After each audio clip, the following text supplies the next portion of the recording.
Welcome to the info of ASUS Zenfone 9, and I'll show you how to customize always on display feature on this device.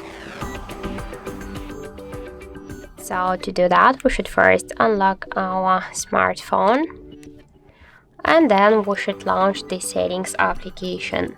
Then let's tap here to the display section and scroll all the way down to always on panel section.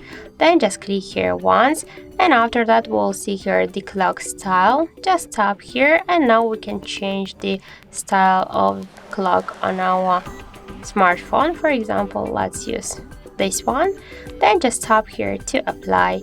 Also we can switch the feature when to display the AoD feature. For example, we can tap to show for 10 seconds. We can always just display it or just by time, so we can just set a schedule. We can set the start and the end time of the always on display feature. And that's it. That's how to customize always on display feature on our ASUS Zenfone 9.